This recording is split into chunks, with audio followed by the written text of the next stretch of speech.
2018年11月，为了节省房租，我租了一间单身公寓。看着破旧的大门，我问房东能不能帮我换个门。这门很结实，这么久都没出事，换不了。看着房东坚定的眼神，我有些无措。可这房租确实便宜，我便咬咬牙租了下来，喊人上门换了锁。2019年1月，出差了好几天，听说前2天好几户人家门锁都被撬了，被偷了好些东西。隔壁的小情侣家被偷得最狠，连晚上吃剩下的排骨汤都被连锅端走了。看着小姐姐唉声叹气借菜刀的模样，我也不知道怎么安慰她。我仔细检查了我家的门锁，似乎没有被撬开的痕迹。2019年2月，过年回来后就听房东说要涨房租，原因是他帮我们这栋楼找了一个守夜值班的大爷，还是因为之前遭小偷惦记的事情，房租涨了500，让本不富裕的我雪上加霜。上个月同事还让我和他合租，看来我得考虑一下了。2019年4月中旬，最近总加班，回家的时候都已经凌晨了，钥匙孔又生锈了，抽空得找个师傅看看了。最近这么晚还有人搬家，也不知道是谁家的。2019年4月下旬，没想到我居然遇到了这么可怕的事情。闺蜜在我家玩了2天刚走，却突然有人敲了我家的门。这种单身公寓都没猫眼，开始我以为是闺蜜去而复返，但我问了门外好多遍，却没有任何人回答。楼道的脚步声响起，特别清晰，一直在门口徘徊，一下一下踩在我的心头上。我再次下定决心，一定要搬家。2019年5月，最近我失眠更严重了，因为从那天之后，我经常在深更半夜听到门外有脚步声，在走廊里走来走去。我问过房东了，他说应该是大爷在值班。难道真的是我多想了？不对呀，大爷一般不是到凌晨1点左右就休息了吗？我难道幻听了？突然想到隔壁的邻居都搬家1个多月了，可我也总能听到他家似乎传出来有人念叨的声音。不行，太恐怖了，我还是得搬家。2019年6月，我被人盯上了。我刚从快递站取完快递，便往家走去。突然，我察觉到了不对劲，我的身后好像一直有个人在跟着我。我吓到了，直接僵在了原地。但更可怕的是，身后的人竟然也不走了。我们就这样僵持了许久。没过一会儿，我疯了一般冲上了楼，头都不敢回。我赶紧冲到了家门口，身后的脚步声越来越近，但因为钥匙孔生锈，我一直没能打开。此时他已经走到了我的身后，正站在那里看着我一动不动，然后打开了隔壁的房门。2019年7月，我终于搬走了。听房东说，隔壁那个小伙精神不太正常，他总喜欢跟着女孩屁股后边跑，但都没恶意。可我再也受不了了。自从我知道他住我旁边之后，有一天晚上我仔细听了一会儿隔壁的念叨声，这次我终于听清楚了，他竟然一直重复念叨的是我的名字。我居然被绑架了！手脚传来的疼痛感让我突然清醒了过来。我发现自己正身处于一个陌生的房间，又臭又脏，斑驳泛黄的墙面上有许多暗红色的血迹。我吞了吞口水，下意识的想要站起来逃跑，却发现我的手脚都被绳子死死的捆住，而这一切都是因为那一片卫生巾。哎呦喂，快看看这个小瞎子，大姨妈来了！要不要我帮帮你？其中一个男人不怀好意，满脸狞笑的去扯盲女的裙子，盲女无助极了，不停的闪躲，因为身体的缺陷，好几次差点跌倒，嘴上不停的哀求着：“别碰我，别碰我！”这一幕让我怒火中烧，冲过去打掉了男人，拉着盲女的手，站在了盲女身前。你们干什么？光天化日欺负一个小姑娘，还要不要脸？听到我的声音，盲女摸索着握住了我的胳膊，手心中全是冷汗。看着她惊慌失措的样子，我心生怜悯，恶狠狠地盯着那2个恶心的男人。你们再不走，我就报警了！我举起了手中的手机，两人不服气的冷哼一声，随即便转头离开了。姐姐，你能带我去卫生间换个卫生巾吗？我没带。盲女似乎意识到了自己已经安全，带着哭腔说道：“别怕，我带你去。”我扶着盲女向卫生间走去，盲女紧紧拽着我的手，生怕我会反悔一般。姐姐，你真是个好人。走进卫生间，我赶忙把包里的备用卫生巾递给了她。还愣着做什么？赶紧去换了。可是下一秒，盲女突然摘掉了眼镜，一脸诡异地瞪着眼睛看着我，眼里充满了戏谑和鄙夷。我心里咯噔一下，下意识地想转身逃跑，可刚走到门口，一条麻袋从天而降，紧接着我便失去了意识。我咽了口口水，惊慌地看向了四周，却发现周围还聚着好几个人，他们全都被绑着，表情漠然又带着些许绝望。就在这时，一个男人朝我走了过来，我拼命地冲他喊道：“你知不知道囚禁是犯法的？赶紧把我放了！”男人怪异地看了我一眼，抬手就是一耳光。抓回来的这些人属你最聒噪，一会儿就割了你的舌头。他的话音刚落，周围传来了一阵细微的惊呼，还有低气声。我被打得头晕目眩，心里怕得要死，不敢再和他硬碰硬，只能放低姿态祈求说：“放过我吧，求求你了！”闭嘴！男人再次扬起了胳膊，我认怂地闭紧了嘴巴。男人见我瑟瑟发抖，狠狠地啐了一口，扬长而去。走了几步，他猛地停下来，对着房间里的人发狠：别耍花花肠子啊，要不然有你们好看！房间里的人满脸惊恐，身体下意识地往后挪，仿佛面对的不是人，而是魔鬼。男人离开后，我紧紧抱着自己哭泣着。唉，旁边传来了一声叹息。进来了这个地方，就别再想着出去了。我抬眼望去，一个满脸灰色的中年女人压低声音说：“你们都是被拐来的吗？”大家不约而同地点了点头。我也是因为好心帮孕妇拎东西，结果被骗了。中年女人愤愤不平：“有个大爷跌倒了，我好心扶了一把，结果被他子女碰瓷儿，非得要去医院。我刚上车就被打晕了。”我吓得脸色煞白，牙齿不停地打颤。他们要把我们送去哪里？年轻一点的送去缅甸诈骗，上了年纪的打断手脚，割了舌头，做乞丐行骗。中年女人的话让我头皮一阵阵发麻，这个鬼地方太恐怖了，不行，我一定要离开。我们得逃出去，不能在这里坐以待毙。我颤抖着说完，便挣扎着站了起来，费力挪到了门边，用力地压下了门把手，可是门怎么也打不开。你想出去吗？一道戏谑的声音从身后传来，我吓得愣在了原地，余光瞟向了身侧，只见一个男人面目狰狞地看着我，咚的一声，我被他重重地摔在了墙角。既然你这么不听话，那下一个就是你了。我眼神恍惚，突然感觉头皮一麻，他拽着我的头发便往外走去，我满脸泪水不停地小声求饶。一阵砸门声传了过来，我感觉到头皮一松，随即倒在了地上。恍惚间，我看到了一群人出现在了我的面前。不许动！举起手来！善良是美好的品质，但不是坏人伤害你的帮凶。你可以善良，但要带着锋芒。你听过楼梯恐惧症吗？尤其是在晚上爬楼的时候，这种感觉更加明显。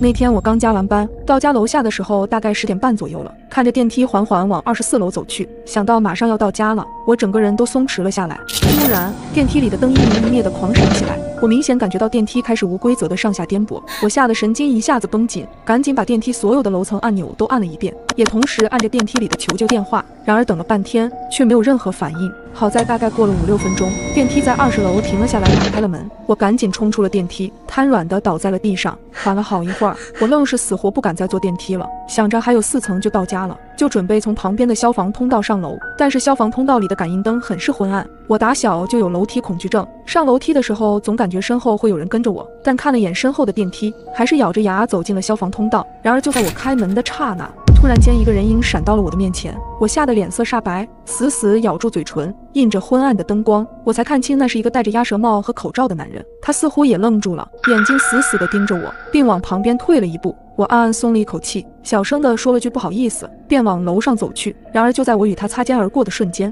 我似乎发现了他衣领上有血迹，这个认知让我的脑袋嗡的一声，冷汗一下子冒了出来。我假装淡定，僵硬地继续往楼上走，而那个男人似乎一直站在原地，我隐约感觉到他的视线其实一直在盯着我，这种无声的压迫感让我差点晕厥。好在没过多久，一阵下楼的脚步声传来，我也暗暗松了口气，便赶紧回了家。到家的安全感很快让我把这件事情抛之脑后，可我没想到第2天晚上，我正在追剧时，突然门外响起了急促的敲门声，我吓了一跳，想着自己也没有点外卖或者有快递什么的。谁呀？我警惕地冲着门口喊了一声：“我是警察，找您了解点情况。”听到是警察同志，我放松了许多，赶紧起身走到门口，顺着猫眼往外看，是一个穿着警察制服的男人站在门口。有事吗？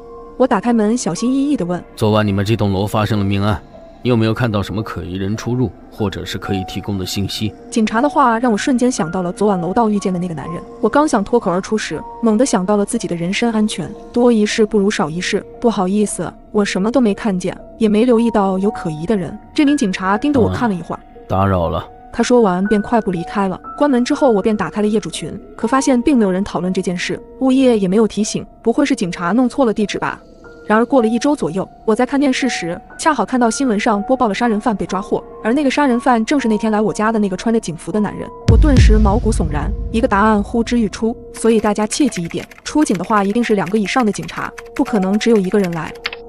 如果你梦里的场景出现在了现实当中，那你就要小心了，因为很有可能他在预知危险。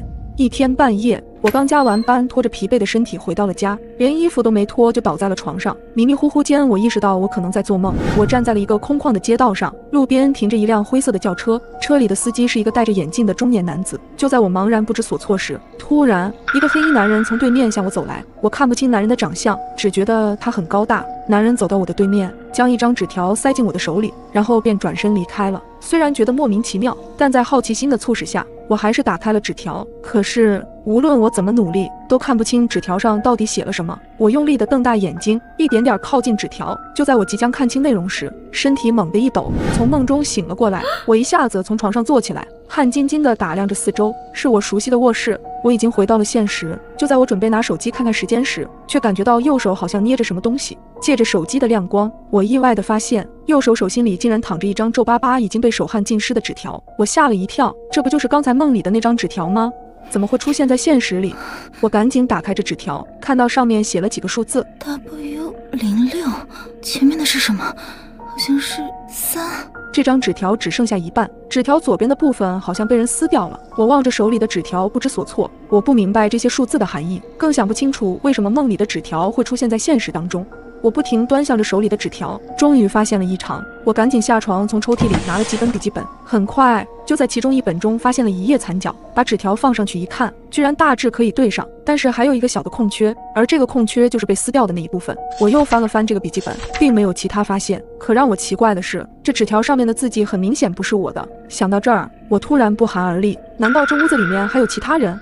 我壮着胆子巡视了一圈，并没有任何异常。随后我打开桌上的电脑，把摄像头对准了床头，又把录屏功能打开。如果我在做梦的话，明天一早我应该就能知道发生了什么。弄完摄像头以后，我的心依旧很慌，很久才睡着。不出意外的，我又做了一个梦，梦里还是那个看不清长相的黑衣男，手里依旧捏着一张纸条。然而正当要递给我时，旁边突然出现了一个男人，把我推搡到一边，一把夺走了纸条，然后转身逃走。我想抓住那个男人，却怎么也够不到。随后就从梦中醒来，这一次我的手里并没有纸条。我赶紧起身查看电脑里的视频文件，结果发现自己在睡着后竟然真的坐了起来，径直地走到了电脑桌前，又从抽屉里拿出笔记本。可正准备往上面写东西的时候，身体突然僵住了。几秒钟以后，又将拿出来的东西放回了原处，回到床上睡觉。原来这纸条竟然是我自己写的。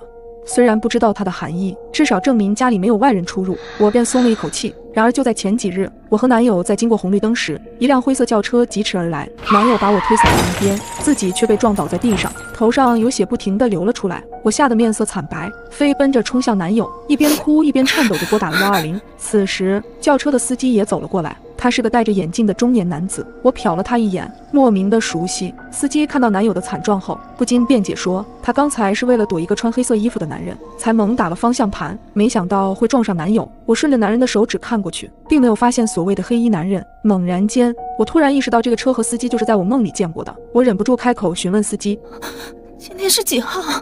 司机没想到我会问这个问题，他先是愣了一下，随后低头看了一眼手机。7月23日，他小声的回答。我听完一下子愣住了，整个人都变得僵硬，茫然的抬起头看了看车牌，上面的尾号正是 W06。如果你遇到陌生人敲门，或者听到外面的哭闹声，请千万不要开门，因为恶魔很善于伪装。亲爱的独居女孩，以下的规则请你务必严格遵守。1. 请优先选择治安好的小区居住，最好是有安保监控。入住后请立即更换门锁，并且妥善保管好钥匙，因为恶魔会趁你疏忽的时候潜入你的家。2. 如果你家里用的是密码锁，请记得定期擦干净指纹，定期改密码，因为恶魔会在走廊的某个角落窥视着你家的密码。3. 当你发现家门口突然出现了小广告、宣传单，或者墙壁上出现了莫名的记号时，请第一时间清除掉它们，它们很可能是恶魔留下的狩猎暗号。4. 如果你感到害怕，可以在门外的鞋柜上放上几双男士的鞋子，鞋子要记得定期更换。5. 收快递或者外卖时，请要求物品放在门口，在确定他们走远后，迅速打开房门将东西拿进来。6. 请不要把生活垃圾随意扔在门口，要及时将它丢到楼下的垃圾桶，因为恶魔可以根据垃圾的状况判断你的生活状态。7. 在社交网络发布照片时，请不要暴露家庭住址和标志性建筑，尤其注意镜子等物品的反射，因为恶魔像是惹人厌的老鼠，无孔不入。8. 如果遇到水管爆裂或者断电的情况，请直接联系物业，不要打小广告上的电话号码，更不能让他们登堂入室，因为恶魔会伪装成各种职业。9. 当你发现被跟踪时，请不要直接回家，立刻进入人多的商场、超市求助，因为恶魔都惧怕人多的地方，他们见不得光。10. 如果遇到有人找你帮忙，可以打电话替他们报警，千万不要陪他们去陌生的环境，因为恶魔很喜欢消费你的同情心。11. 防狼喷雾、电击棒请随时携带在身边，在真的遇到恶魔时，可以为自己争取更多的逃跑时间。亲爱的姑娘，请把这些规则也分享给你的闺蜜朋友看，愿你所遇之人皆为良善。为什么他总会莫名其妙地出现在我家里？我是一名婚纱店的店员，刚准备下班就接到了男友的视频。就在我们隔着屏幕甜言蜜语时，却看到男友神色慌张，一脸愕然地盯着我。怎么了？男友眼珠子来回转动，却没有开口，用手指了指我的身后。我瞬间后背一凉，猛地转过身去，在距我脸很近的距离站着一个人，漆黑空洞的眼睛直勾勾地看着我。我尖叫出声，手机也掉在地上。男友在那端着急地问我怎么了。这时，女人的身后闪出一张熟悉的脸，是老板。这是我新进的模特，不好意思，吓到你了。老板将模特摆放好，我压了压惊，点点头。老板走之前对我说：“快下雨了，你也早点回家吧，女孩子晚上不安全。”他刚说完，一股阴冷的风刮进来，我打了个哆嗦。老板离开后，我的心里隐隐不安，看着那个模特，好像冲我翘了翘嘴角。我瞬间头皮发麻，赶紧锁紧店门，溜之大吉。次日天还未亮，电话铃声催命似的响个不停。谁啊？我闭着眼，一脸起床气。你昨晚没关店门。老板阴郁的声音让我睡意全无。关了呀，我昨天锁好门才离开的。店里失窃了。什么？我的心颤了一下。报警了吗？没有。老板烦躁地说，店里被盗了。老板却不报警，是脑袋秀逗了吗？丢了什么吗？丢了件婚纱，还有我刚买的那个人体模特。听了老板的话，我整个人是懵的。这个贼不会是个变态吧？我皱了皱眉头，挂断电话，赶紧起床洗漱，推开浴室的门。突然，一张脸毫无征兆地出现在我面前，我吓得尖叫着踹了对方一脚，哐当一声，那人倒在地上。我浑身颤抖着，根本停不下来。过了好一会儿，才眯着眼睛看过去，这不是店里的人体模特吗？他怎么会出现在我的家里？自己长腿跑过来的，还是有人故意想要整我？无论是哪个原因，都足以让我毛骨悚然。我硬着头皮把模特搬回了店里，告诉老板模特是在垃圾场找到的。他意味深长地看了我一眼，人体模特莫名跑进家里的阴影一直挥之不去。于是我辞掉了工作，住进男友的家。入住第3晚，又是狂风暴雨来袭，我有些胆怯，可男友远在千里之外，鞭长莫及。一阵沉闷的敲门声将我吵醒，手机上显示时间清晨4点30分，我的心中掠过一丝恐惧，支起耳朵听着外面的动静。漫长的等待后，敲门声终于停止，我暗暗松了一口气，蹑手蹑脚地下了床，顺着猫眼向外看，走廊里一个人影都没有。我睡意全无，打开了客厅的灯，地板上莫名出现了一排湿漉漉的泥脚印，我的头皮瞬间发麻，用力咬住嘴唇，不让自己叫出声。脚印延续到书房，我屏住呼吸打开门，书房里一个单薄的女人背对着我。你是谁？为什么来我家？我不敢太靠前，咬紧牙关问她。女人没有任何反应，我又重复了一遍，女人依旧没有回头。直觉告诉我有些不对，我深吸一口气，朝她走了过去。在看清她的脸后，我发出凄厉的叫声，又是那个人体模特。警察赶来时，我都没有缓过来，他们对地板上的脚印进行了取证，竟然发现那是我的鞋印。绝不可能！我激动地辩解。宋女士，不久前警方接到婚纱店老板的报警电话，这是店里的监控画面拍到的。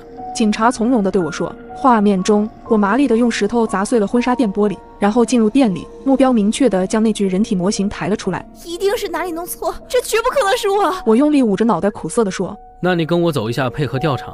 后经医生诊断，我才知道我患有梦游症和应激创伤失忆症。1年前的4月30号，我和即将结婚的闺蜜开车去旅行，旅行途中，闺蜜为了保护我，丧生在坏人的刀下。这个人体模特神似我的闺蜜，而那晚也在下着大雨。夜深了，你敢一个人看床底下吗？我耐心地给女儿妞妞讲睡前故事，妞妞抱着娃娃，听得津津有味。故事讲完，我给妞妞盖好被子，叮嘱她好好睡觉。妞妞突然伸出手拉住了我的胳膊，哀求地说：妈妈，再陪陪我好吗？妞妞的手心汗津津的，她似乎很害怕。已经很晚了，你明天还要上学。我温柔地对她说：妈妈，那我能不能开着灯睡觉？妞妞扁着嘴问我。得到我的同意后，她似乎松了一口气。互道晚安后，我走出了房间，可前脚刚走，下一秒就听到妞妞的尖叫声。妈妈！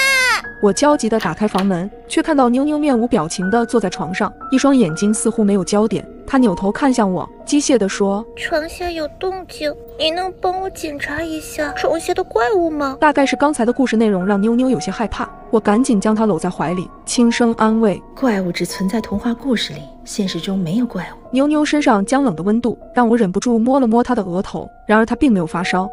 妈妈，帮我看看吧，求求你了。妞妞突然流着泪说，她的反应让我的心也莫名紧张起来。我和她对视了几秒后，慢慢俯下身去，一个皮球从床底下滚了出来，我莫名的松了一口气，伸手抓起球，站起身把球举到妞妞的面前。宝贝，你看，只是个皮球。说着，我伸手把球递了过去，妞妞不停地向后闪躲，眼里写满了恐惧，她的身体不受控制地抽搐起来，带着哭腔说：妈妈，那个球不能碰，它是怪物的东西，怪物会发脾气的。怪物在哪里？我被妞妞的情绪感染，心里慌慌的，头皮都有些发凉。它就在你的后背上！妞妞尖叫着指着我的身后，冷汗呼的一下冒了出来。我慢慢的扭过身去，妞妞的脸赫然出现在我的面前。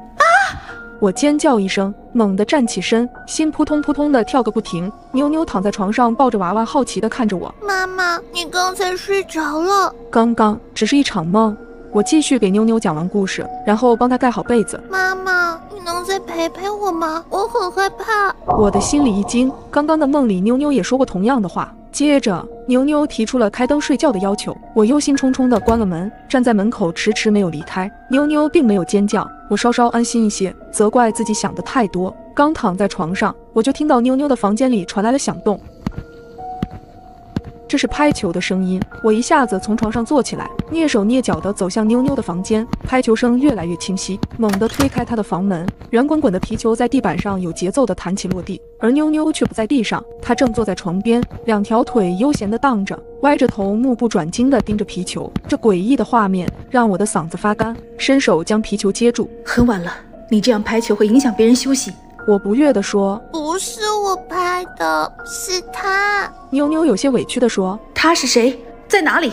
我觉得这是妞妞的恶作剧，生气地呵斥她。他是个怪物，就在你的后面。妞妞认真地说，这些内容再次和梦境吻合，可我却一点都不想相信。这个世上根本没有怪物，不要再装神弄鬼。突然间，一双冷冰冰的手搭在我的肩膀上，她轻轻拍了拍我说：你是在找我吗？我的神经立即绷得特别紧，缓缓地转过头去，妞妞的脸近在咫尺，她在笑，一脸诡异。轰地一声，一颗炸弹在我的脑子里炸开。我再次回过头去，妞妞正四平八稳地坐在床上，可是后背冷冰冰的气息还在，那只手还没有从我的肩膀上拿开。巨大的恐惧让我眼前一黑，又晕了过去。我再次醒来时，人正倚在妞妞的床头上。妈妈，你太累了，刚才都睡着了。妞妞心疼地摸了摸我的脸，她手心的温度是热的。我伸手掐了下自己，有痛感。刚才的画面难道是梦中梦？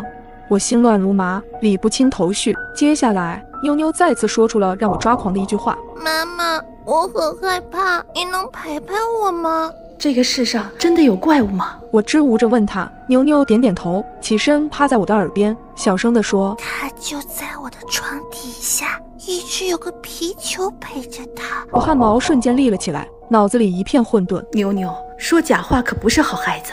我舔了舔发干的嘴唇，故作镇定地说：妈妈，我真的没有说谎，不信你弯腰看看。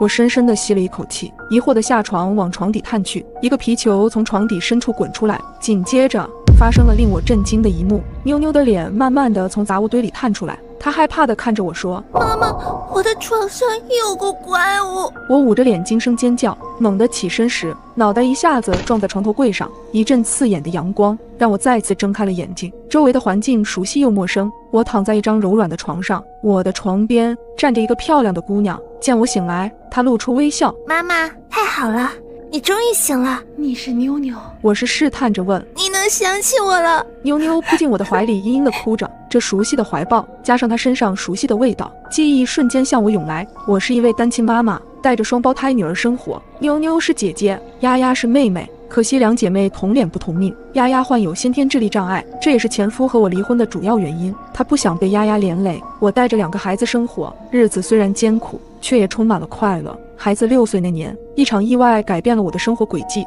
那日，我带妞妞和丫丫去公园玩，2个女儿都很开心，她们还玩起了拍皮球的游戏。皮球不慎被丫丫拍进树林里，我赶紧跑去捡球。等我返回来时，丫丫却不见了。妞妞哭着告诉我妹妹掉进了湖里，我一下子瘫倒在地，随后踉跄着去找人帮忙。等救援队的人把丫丫捞上来时，早已经无力回天，她就死在了我的怀里。妈，放下吧，妹妹也不希望你一直折磨自己。我觉得妹妹从来不曾离开，因为她一直在这里。妞妞指了指她心脏的位置，看着妞妞的脸，我再次泪流满面。其实，死亡从来不是终点，遗忘才是。因为朋友圈的动态让我陷入了危险。前2天，我偶然刷到闺蜜的朋友圈，因为许久没联系，也好奇她的近况。点开后发现只是一些风景照片，但是看到发布的位置信息，好像离我并不远。我赶忙点开聊天框，小美，你在我家附近吗？那边回复的也很快，对呀，来附近见同事。我还打趣的说到见帅哥吗？随后他便没有回复，总觉得他今天的语气有点奇怪，但我也没有多想。可当天晚上就发生了惊悚的事情，我因为玩游戏玩过了头，看到时间已经到了凌晨1点，我便准备睡觉。但此刻一个微小的声音却让我头皮发麻，那是人的喘息声，很轻，但是被我的耳朵捕捉到了。我心跳加快，冷汗也从额头缓缓渗出。一个清晰的念头在我脑海里浮现，有人进我家了。随后便看到我卧室门被人缓慢地推开，我死死盯着卧室门，是谁？你想干嘛？我壮起胆子大声呵斥着，声音虽然很大，可因为恐惧还是夹杂着颤音。门口的人可能被吓到，停下了手里的动作，但是透过门缝，我看到此时客厅的大门已经大开，人影飞快闪过，但他的脚步特别轻，甚至连走廊的声控灯都没亮。我赶忙抓起电话报警，从来没想到这种事情会发生在我身上。随后警察很快赶到，开始了调查。家里不敢住了，我只能到附近的酒店暂住。第2天，我正在椅子上休息，又看到闺蜜小美的朋友圈，照片上正是自己住的酒店。我有些惊讶，难道她也在这儿？而当我在看手机的时候被吓坏了，小美又更新了朋友圈，照片上显示她就在我身后，而且手也差点就碰到我了。我猛地回头，却并没有发现她，恐怖的感觉袭上心头。我赶忙跑回了自己的房间，缓了一会后，我想着一定是小美的恶作剧，我便发消息给她，别开这种玩笑了，一点都不好玩。她也只是回复了一个微笑的表情。晚上我正躺在床上看新闻，突然小美给我发来消息，竟然是一张我在床上玩手机的照片。很快我便听到卫生间里有脚步声，迎面出现了一个陌生的男人，男人微笑地向我走来，我内心绝望至极。眼看我要被抓到时，警察也在这个时候冲了进来。原来男人是个变态，他一早就杀死了我的闺蜜小美，然后通过小美的好友列表盯上了我。就在昨天晚上，拿着我留在小美那里的备用钥匙打开我的家门。通过昨晚上报警，警察知道我肯定是被这个变态的男人盯上了，这才及时解救了我，不然后果真的难以想象。我从没想过因为我拍的照片害死了人，而我也一直生活在愧疚之中。那天我跟闺蜜在一起聊天，突然听到一阵争吵缠斗的声音，循着声音便看到一个中年男人正被2名民警按住，他满脸愤怒，衣服脏兮兮的，嘴里一直在喊着不是我，凭什么抓我。站在他们不远处便有个穿短裙的女孩，歇斯底里地喊着就是他，你个变态，刚才要拍我的裙底。没想到这种事会被我碰到，出于爱凑热闹的本能，我心血来潮的拿手机把这一幕拍了下来。而嫌犯可能是听到我手机拍照的声音，便望向了我这边。也是很巧合的，我居然拍到了他的全脸。由于闺蜜的催促，我们便很快的离开了。晚上回到家，想着获取些热度，我便很快把照片发到了某平台上，标题为警察抓住可恶的偷窥狂。刚发出去没多久，很快就有人评论回复，基本都是指责偷窥狂什么太可恶，甚至还有人对我不断的夸赞，拍得好，让大家也都认识这个人，以后看到这个变态就都离远一点。博主真是正义使者。看着评论区涌入的大量正面评论，我满足的睡去。但令我没想到的是，事情经过一晚上的发酵，热度一度冲到了前几名，参与评论的人也越来越多。大家在把我当成英雄的同时，也开始人肉那个嫌疑犯了。他们扒出来那个男人的家庭住址、工作单位，甚至家人的合照等。越来越多的键盘侠们这次总算是有机会站在道德的制高点，指责着男人的一切。听说男人的妻子因为这件事跟他离婚，他的孩子在学校受到欺负，父母被人在街头羞辱，男人基本成了过街的老鼠，人人喊打。眼见事情被越闹越大，我心里愈发的不安起来。果然在几天后出事了，官方发布新闻称那名所谓的偷拍狂是被冤枉的。多日的舆论让男人苦不堪言，并且最终自杀在自己家里。我瞪大了双眼，简直不敢相信，心里的愧疚更是袭上心头。当我再次打开社交平台后，发现上面的舆论也都变了样，评论区的言论开始转变方向，原本赞同我的网友们，现在立即变了一副嘴脸，开始用恶毒的语言咒骂我。拍照的人真该死，如果不是你不分青红皂白乱拍乱发，也许男人也不会自杀吧，全是你的责任。对，应该判他死刑，给男人偿命，甚至问我为什么不去死。一瞬间，大家都开始为那个男人不平，心疼他的家人，好像前几天那场闹剧，他们完全不曾发言，全然没有参加。而更可怕的是，大家不仅指责拍照片的人，甚至开始有大量网友自发人肉。我上传的照片很快被破译，我的正脸被放大，家庭住址、人员关系、工作单位全部被曝光出来。我家门前开始出现各种用纸条写的留言，红油漆、黄符咒，这些我只在电视上见过的东西开始出现在我家墙上。这些人前几天还是说我是英雄，现在却变成了人人喊打的狗熊。我也确实体会到舆论的恐怖，渐渐的我从不安变成了恐惧，整日活在愧疚之中。我差点被梦游的姐妹杀了，现在想起来还心有余悸。几天前的下午，我接到了依依的电话，琪琪，我晚上可以去你那边住吗？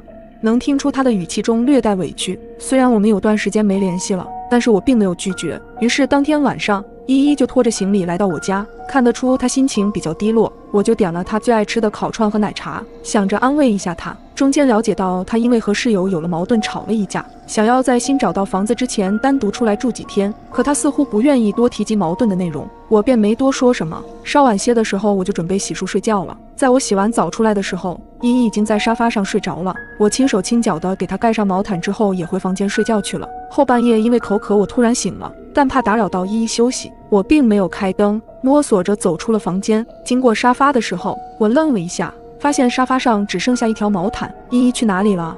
难道上厕所去了？我因为困意缠身，并没有到处去找，拿了瓶水就直接回到了房间。我躺在床上想睡，却没睡着。不知道过了多久，客厅里头一直没有什么动静，奇怪，他怎么还没回来？会不会出啥事儿了？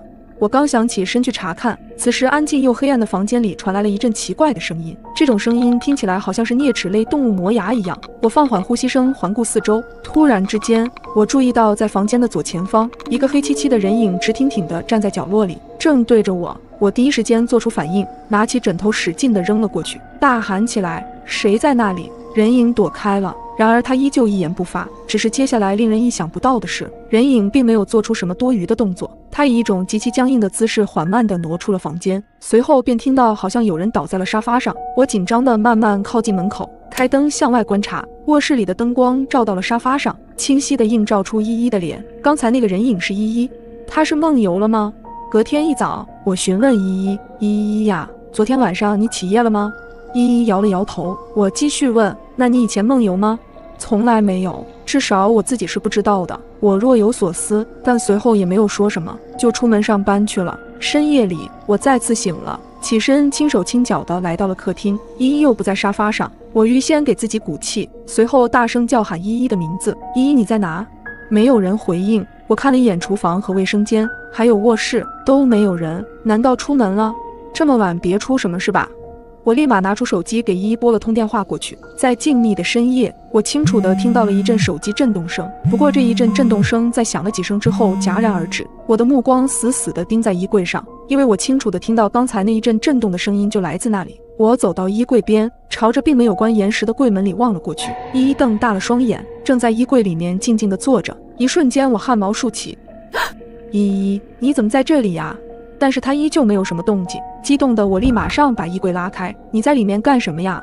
我使出全身的劲把她拉了出来。依依被摔在了地上，跟随他一起掉落的还有一把水果刀。还没等到我回过神，他便迅速冲出了卧室。我缓了好一会儿，反锁好房门。凌晨3点，我翻来覆去就是睡不着，枕头下面放着刚才依依掉落在地面上的那把水果刀。尽管我认为依依是梦游，但是我依旧后怕，所以我拿起了手机，给依依之前的室友发条信息：睡了吗？正准备睡。什么事？你和依依因为什么事情闹掰的？小婷犹豫了一会儿才回复：你问这个干什么？是不是依依和你在一起？我觉得她有点奇怪，你小心点，那女人有病，她半夜想对我动刀，如果不是我反应快就出事了，你最好别和她往来，她太恐怖了。当天晚上我一夜未眠，直到天亮，我就找了个借口让依依搬了出去。后来我就和她便慢慢的断了联系，直到最后我也没弄清楚那2天晚上她到底是在梦游还是清醒着的。如果你看到电梯和楼道里贴这种喜字，你会有什么想法？是不是潜意识觉得哪户人家要结婚了？如果你真这么想的话，那你很可能要遇到危险了。回想我前2天的遭遇，现在还是心有余悸。那天晚上大概11点多，我刚洗完澡，准备舒舒服服的睡觉，家里的门突然被敲响，门外响起一个粗糙的声音：你好，我是住在楼下的，我家孩子刚结婚，我来给邻居们送喜糖来。因为这几天电梯里贴了很多喜字，我也就压根没多想。可听着声音，门外是个男的，我又刚好洗完澡，实在是不方便。谢谢你，你挂门上吧，我明天起来就去你们家道喜。随后男人说道：我们这里有习俗的，喜糖必须要当面给的。小姑娘，你是自己住吗？我带了好几份呢。对呀，我自己一个人，我刚洗完澡，不方便开门，你挂门上就好了。语气中能听得出来，门外的人特别热情，要不是我觉得在穿衣服麻烦什么的，我就直接开门了。我们就这么推脱了一会儿，正巧同事给我来了电话，门外的人可能见我开门的机会非常渺茫，索性就走了。第2天起来，看到门上挂的喜糖，我就寻思着得给人当面道个喜。顺着喜糖上给的房号，我敲了那户人的家门，但是敲了半天没人应答。问了旁边的邻居，发现这家根本没有人住。随后我便问了物业，物业说公寓里近期根本没有结婚的。那这送喜糖人是哪来的？而且他怎么开楼下的门进来的？如果我当时真的开了门，这后果真的不敢想。所以大家一定要注意，犯罪的手法一直在升级，多一些考虑，对自身安全的保障就更能多一份安心。你以后洗澡注意点，把门窗都关好。我刚从浴室出来，正用毛巾擦头发，就收到了同事发过来的消息，以及一张照片。什么玩意儿？没头没尾的，什么意思？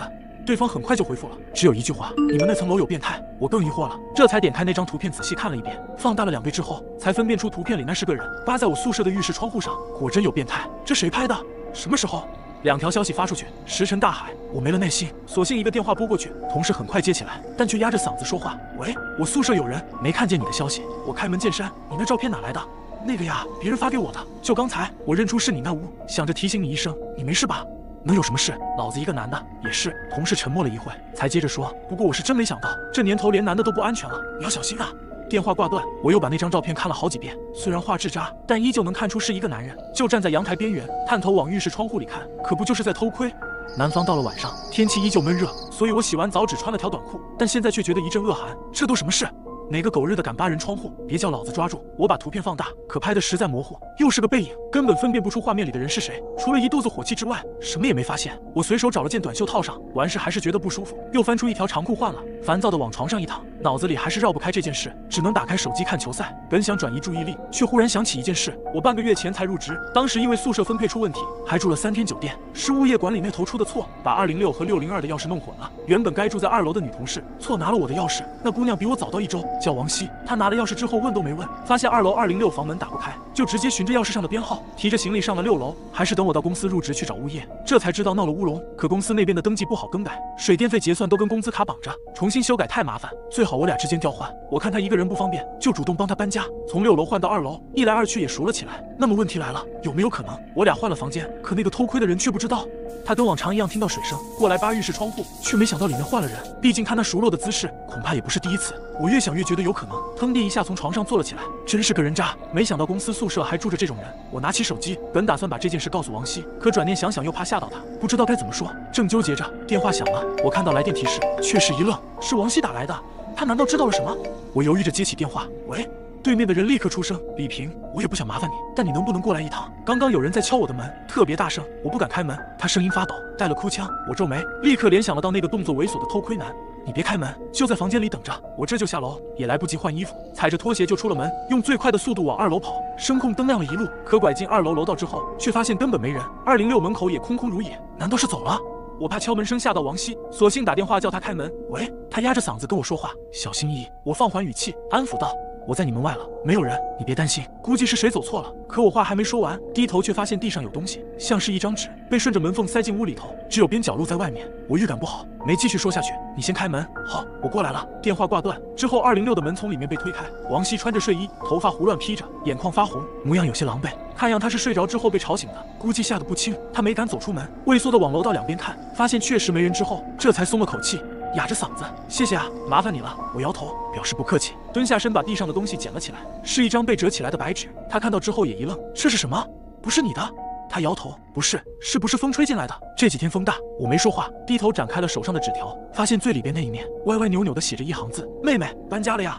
我面上一沉，这还真不是风吹的。王熙好奇纸上写了什么，要接过去看。我赶紧把纸条揉成一团，避开他的动作。他半夜被人敲门已经吓得够呛，要是再看到纸条上的内容，恐怕更难接受。没什么，小广告。他狐疑地打量我，明显不信宿舍楼道里会有小广告。你是不是在骗我？我不擅长撒谎，索性转移话题。不管怎么说，你这房间不太安全，今晚要不先跟其他女同事挤挤。他盯着我半天才说话。李萍，你别瞒着我，知道是怎么回事，我心里才有底，才能有所防范，否则更容易胡思乱想。我一时语塞，但他说的对，作为当事人，他有权知道情况。我叹了口气，把纸条递到他手里，还有我洗完澡之后收到的那张照片也找出来给他看。我也不是故意瞒着你，主要是怕你被吓到。浴室、爬窗、威胁信，这些线索足以勾勒出一个躲在暗处偷窥的猥琐形象。他翻完聊天记录，把手机还给我，哑着嗓子说：能不能麻烦你把这些内容转发给我一份？可以是可以，不过你要怎么做？当然是抓到他。这个人敢这样，肯定不是第一次做这种事，不能就这么放着。因为颤抖，他说话都磕磕巴巴的，但我听懂了。6楼不算高层，但也在半空，一旦摔下去，就算不死也会残废。在没有任何保护措施的情况下，这人就敢冒着这样的风险扒窗偷窥，说明他的猥琐变态已经到了不要命的程度。王熙死攥着那张纸条，苍白的脸上没有一点血色。我叹了口气，劝说：你先别怕，肯定能抓到那个人，别太担心。可这不是废话吗？发生这种事，她一个女孩怎么能不怕？我收了声，盯着照片里那个猥琐的背影，攒了满肚子脏话。电话忽然响了，我终于想起来了。那个被杀害的女人是我的姐姐，而杀她的凶手也成为了我的男友。李文被抓的那一刻，满脸的不可思议。我想他一定很后悔把我留在身边。那一夜雷雨交加，哐哐哐的敲门声敲醒了我，提醒着我来者不善。隔壁卧室的姐姐急匆匆跑来按住我：小杰，你进去，不管听到什么声音都别出来。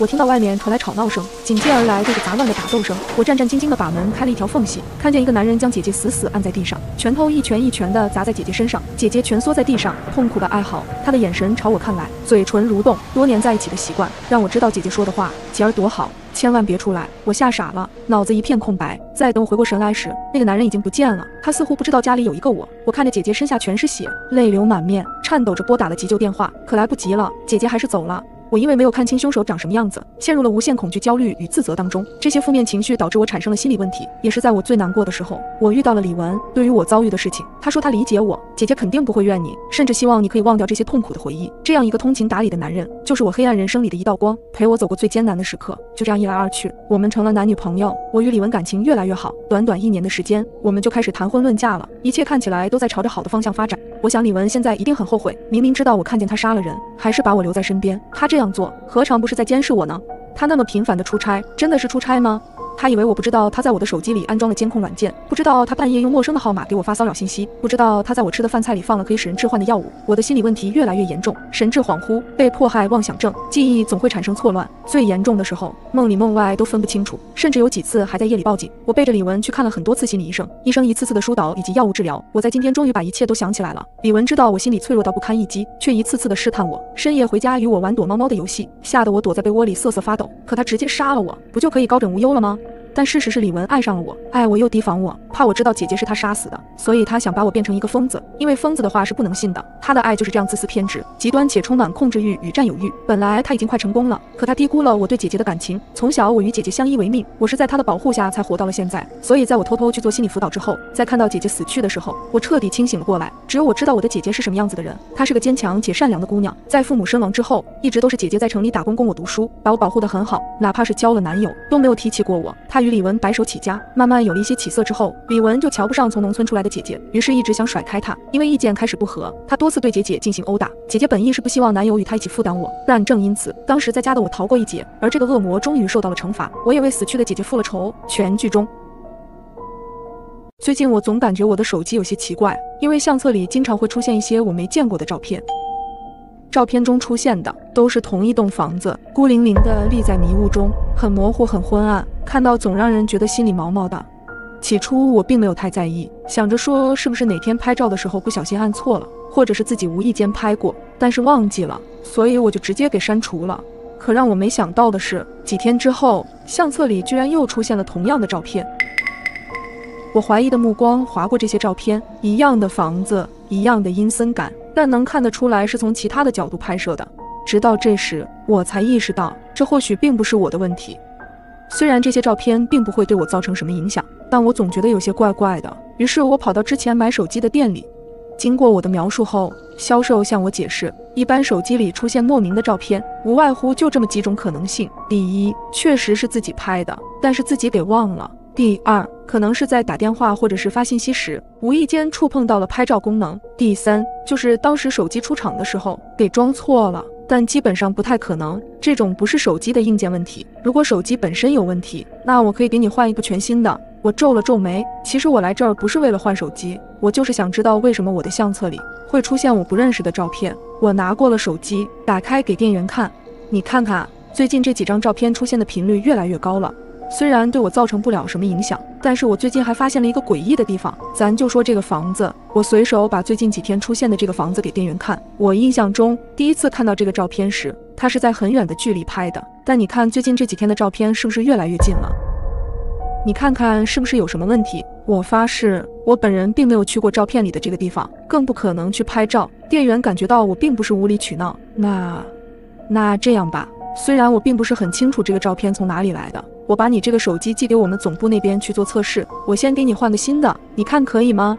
我点了点头，虽然问题没有得到解决，但或许真是那部手机本身存在问题呢。然而就在隔天，那些诡异的照片又出现了，而这个照片里房子的距离也更近了，显然这并不是手机本身的问题，可我也一直找不到原因。在接下来的时间里，虽然在我手机里的照片偶尔还是会出现，但我也已经习惯了，每次看到后我就下意识地删除了。但一次诡异的事件让我不得不对这些照片再次重视起来。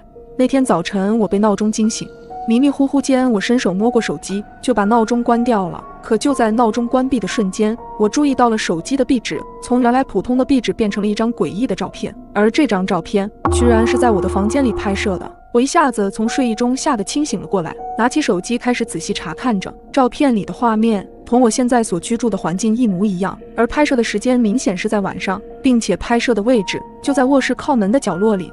但很奇怪的是，在这张照片中，除了漆黑的房间外，在我平时睡的这张床上并没有人。我吓得手直打哆嗦，立刻翻进相册想要找到这张照片。可当我打开照片的瞬间，顿时整个人汗毛都立了起来。照片上的时间信息显示的正是凌晨2点30分。我有些呆滞地坐在床上，难道我昨晚睡着后起来拍了照片？但这个时间点我早都睡死过去了，难不成是我自己在梦游？我想了很久也搞不明白这到底是怎么回事，于是我起身下了床，按照照片拍摄的位置走到了墙角，拿起手机朝床的方向拍了一张。检查后发现，虽然角度是一样的，但是明显高度不同。于是我一只手高高的举起了手机，又拍了一张，而这回拍出的高度与昨晚的照片一模一样。这时我的脑子已经有点混乱了，我抑制着自己的恐惧，分析着，从照片上来看，这很有可能是我自己无意识的情况下拍摄的，或许真的是我自己在梦游。因为如果是别人站在这拍的，那照片中我应该是躺在床上的，可如果是我自己拍的，我为什么会举这么高？而我的目的到底是什么？随后我打开了电脑，搜寻着梦游相关的信息，甚至还买了个摄像头放在了家里，也想观察下自己是不是真的有梦游症。在确定摄像头能正常工作后，我便再没有理会了。然而在接下来的几天里，不管是手机还是监控中，也再没有发现什么异常。慢慢我也把这一切抛在了脑后，直到这天，在我加完班后，拖着疲惫的身体回到了家，甚至都没有来得及洗澡，就直接倒在床上昏睡了过去。等我再次睁开眼时，已经是第二天早上了。我慵懒地坐起了身，想查看一下手机上的时间，可当我拿起手机时，却发现手机上的壁纸再一次变成了其他的照片，而这张照片明显还是从我屋子里拍摄的。于是我赶忙打开了监控视频。可当我看到监控里的画面时，让我不禁倒吸了一口凉气。画面中，我疲惫地栽倒在了床上，昏睡起来。可没一会儿，我忽然缓慢地坐起了身，眼神直勾勾地看向了摄像头，脸上挂着一丝木讷，没有任何表情。在盯着摄像头看了一会儿后，我从床上又拿起了手机，来到了墙角，面冲着墙角的位置站了很久。可看到接下来的举动，再次让我每一根汗毛都竖了起来。只见我缓慢地转过了身，身体也以一种诡异的姿态缓慢举起了手机，冲着床的方向按下了快门。在这一系列动作完成后，我又静静地回到了床边，坐在了床上，低着头把手机刚刚拍的画面换成了壁纸，然后又再一次看向摄像头。而这一次，我在我自己的脸上看到了一副陌生且阴森的表情。看到这里，我恐惧到了极限，我根本不理解自己的这一系列行为。于是我立刻拿起了手机，翻看起了照片。这时我的冷汗早已湿透了全身。我看到那栋诡异的房子又再一次出现了，我颤抖地往下翻去。在最后一张出现时，我看到照片里的拍摄者已经离那栋房子很近了，而在照片中隐约可以看到这栋房子的玻璃上映出了一个人影。于是我紧张地试图放大这张照片，最后我也终于看清了这个人影到底是谁。我根本不敢想，那晚的猫叫声后到底藏着什么。我住在公司附近的一间老式公寓里，房子的设施比较陈旧，而且面积也不大。那天我和往常一样加完班回到家，正在我掏出钥匙准备开门的时候，突然传来一声奇怪的响动，把我吓了一跳。谁？我下意识地问了一句，然而回答我的却是一片寂静。因为我住在公寓的顶层，再多上半层楼就是这座公寓的天台了，上面堆着很多杂物，按理说应该不会有人在那里，可这声音显然是从上面传过来的。映着昏暗的灯光，我朝天台走了过去。当我靠近时，突然看到2颗幽蓝色的珠子在黑暗中晃动，我吓得差点喊出来。可下一秒，一个毛茸茸的小家伙伴随着喵呜的叫声走了出来，原来是一只小猫咪。看到是它，我整个人放松起来。我打小就很喜欢猫，对于小猫更是没有抵抗力，索性我就从包里掏出了零食喂给了它。在接下来的日子里，只要我听见天台有猫叫声，我都会带一些水和食物去找它，这仿佛成为了我俩之间的一种默契。可直到一天晚上，我加班刚回到家，大概是晚上10点多吧，又听到了隔壁天台上传来了一阵猫叫声，我便和往常一样，拿起食物和水准备去天台找它玩。然而就在我一边端着水一边往楼上走的时候，我突然觉得好像不太对劲，猛地停下了脚步，站在台阶上仔细听着。听着猫叫声，我心头一紧。凭我多年的养猫经验判断，这绝对不是普通的猫叫声，这猫叫声的频率一模一样，没有丝毫的起伏，就好像是有人在可以模仿着猫叫的声音，想要吸引我过去。我的冷汗直流，尽力克制住自己微微发抖的身体，小心翼翼地往后退去。就在我关上门的那一刻，我腿软地蹲在了地上。天台上的猫叫声一直没有停止，它连着叫了几声后还会停顿片刻，就好像在判断楼道这边的动静。第二天一早，我就收拾好行李搬走了，但我永远记得自己从楼梯退回来时听到的那几声猫叫，感觉已经模仿的有些懈怠或是不耐烦了。而这个学猫叫的人很可能已经观察我一段时间了，知道我去天台喂猫，知道我是独居，甚至知道我晚上回家的时间。深夜，我被一阵细碎的脚步声惊醒，我恐惧地畏缩在床上，一颗心提到了嗓子眼。我清楚地记得睡前已经将店里门窗锁好了，那屋外的到底是谁？我下意识地想要开灯，可当我的手触碰到开关时，突然反应过来，如果外面的人知道我住在店里，会不会闯进屋子里对我下手？与此同时，一束光从窗外映了进来，我瞬间屏住呼吸，死死捂住嘴巴，整个人不停地瑟瑟发抖。好在没过一会儿，那束光就消失了。我小心翼翼地翻找着手机准备报警，却发现手机已经黑屏，这才想到昨晚回来的太晚，忘记给手机充电了。悲催的是，充电器放在了外面的收银台上，我急得眼泪都要流了出来，该怎么办才好？大厅里的脚步声越来越清晰，还伴随着细细碎碎翻东西的声音，声音一点一点地敲打在我的心上。我鼓起勇气，蹑手蹑脚地下了床，因为害怕外面的人听到动静，连拖鞋也没敢穿，小心翼翼地掀开玻璃窗的帘子，观察着外面的情况。漆黑的大厅，一个身影正站在收银台前翻找着，嘴里一直在嘟嘟囔囔，可能是收银台里的零钱比较少。他愤怒地用力关上抽屉，吓得我一个哆嗦。猛然间，我突然想起卧室的房门没有反锁，我咬紧嘴唇，悄悄地走到了门口，小心翼翼地扭动着门锁，没想到还是发出一声清脆的响动。糟了！下一秒，哒哒的脚步声再次响起，而且越来越近，他朝卧室走来了。我的心跳再次加快，恐惧和紧张的感觉让我几乎窒息。突然，门把手被他来回拧了2下，多亏我反锁了门，他并没有拧开。嘎吱嘎吱的声音仿佛砸在我的心上，我用力捂住胸口，眼泪不停地往下掉。接连不断的撞击声响起，我的魂都差点吓没了。巨大的响动让我毛骨悚然，我甚至能感觉到门板的碎屑落在脸上。在我以为他下一秒就会破开门的时候，声音却戛然而止。短暂的手机震动声响起，似乎是他身上的。他好像迟疑了几秒，才响起了渐行渐远的脚步声。就在我准备松一口气时，脚步声竟然又返回了。只是这一次，他并没有再靠近卧室。门外响起了一阵打砸声，没几分钟便没了声响。一阵漫长的等待，我悄悄掀开了帘子往外望去，在确认他确实离开之后，我才彻底松了口气。警察赶到时，我依旧没有从恐惧中走出来，说话依旧哆哆嗦嗦。看到店里被砸了一团乱，我泪流满面。警察同志，会不会弄错了？我平时对他很好的，他怎么可能做出这种事情呢？他是这一代的拾荒者，我记得他第一次来我店里要吃的时，不停地哀求我，我见他可怜，就给他煮了一碗面。那时的他冲我连连道谢。此后的日子里，他总是来店里讨要食物，我也从来没让他跑空过。渐渐的，他把这里当成了自己的落脚点，每天都来吃饭，而且还自来熟地把店里的废品据为己有。他的做法让我心里很不舒服，可是考虑到他身世可怜，就默认了他的行为。前天因为家里突发急事，着急关店门的我便把他拒之门外，但我也没想到这件事竟然让他怀恨在心。如果你突然收到了陌生人的求救短信，你会怎么办？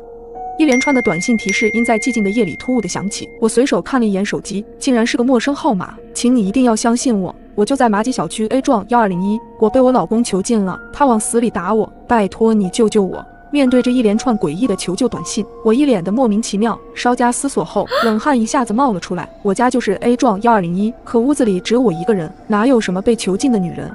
多亏我平日里胆子大，否则肯定会被吓哭。尽管有些发慌，我依然在心里安慰自己，肯定是有人在恶作剧。直到那女孩说出了出租屋的陈设和布局，以及墙上的划痕和涂鸦时，我真的怕了，心就像打鼓一样砰砰作响。她说她就在这里，难道我遇到了阿飘？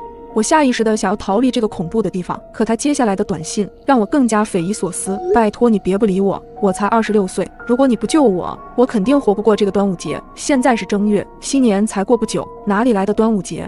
我强迫自己冷静下来，如果他是阿飘，完全可以直接对我下手，没必要大半夜给我发这么多条消息交涉。我犹豫了许久，终于回复了一句：你到底在哪儿？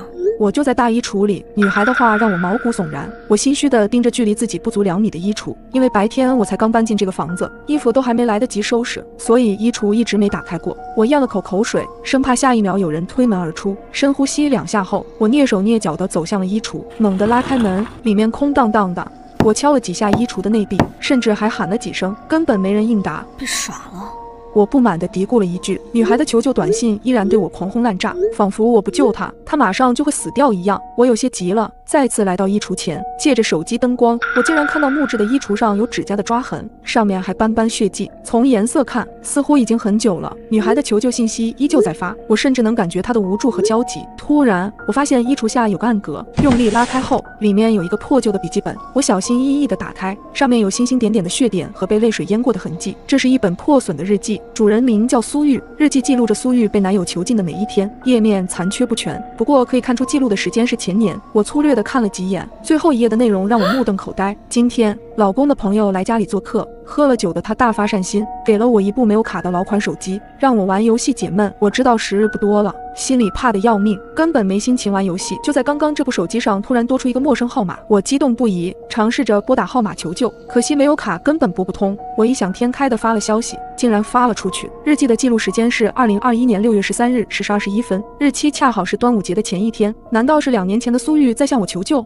这也太匪夷所思了。为了验证我的猜测，我大胆地回了一条消息：你是苏玉？我是。你怎么知道我的名字？我也不知道怎么解释。你那里的时间是2021年6月13日。是，拜托你一定要救救我，我不想死，求你了。别怕，我一定会救你的，相信我。我深吸一口气，放下手机的刹那，我惊奇地发现日记最后一页又多了一行字：谢天谢地，他竟然答应救我了。这种匪夷所思的事，竟然真让我遇到了。我迫不及待地打开电脑，搜索马吉小区端午凶杀案的相关消息，可惜内容寥寥无几，并没有价值的线索。我很着急，多迟疑1秒，那个时空的苏玉就多一分危险。于是我拨通了房东电话，听到我问端午凶杀案的事情后，房东的语气都变了，紧张又惊愕。没有的事情，你别胡说八道。我只是想问一些细节，你如果不说，我就把你这房子是凶宅的事情捅出去，说你欺负我们外地人。我直截了当地说。房东架不住我的疯狂追问，只好开了口。前年端午的事情，大约是白天8、9点钟。听到这话，我的心猛地一颤。那个时空的苏玉生命已经进入了倒计时。我也够倒霉的，刚把房子租给他们不久，就出了这种事儿。女人的老公平日里待人很和善，没想到那么残忍。听警察说，女人喝了牛奶直接昏迷了，随后就被杀害了。房东的话让我毛骨悚然，我的目光不自觉地瞟向衣橱，倒吸了一口凉气。凶手抓到了吗？你是说她老公吗？自杀了。挂了电话，我觉得周围冷飕飕的，浑身都是鸡皮疙瘩。这个地方太过恐怖，我1分钟也待不下去了。就在我准备坐电梯下楼的刹那，我看到对面1202门板上有2道被利刃砍过的痕迹，突兀又诡异，我吓得差点喊出声，连滚带爬地钻进了电梯。等到我到了酒店时，浑身都是冷汗，我颤抖着双手把苏玉老公杀人的时间和方式告诉了他。我还在网上查了一些逃生的细节，也一五一十地发给他。我不知道能不能帮到他，可我能做的只有这些了。等了很久，苏玉也没有回复。就在我紧绷的神经慢慢放松时，手机突然响了起来。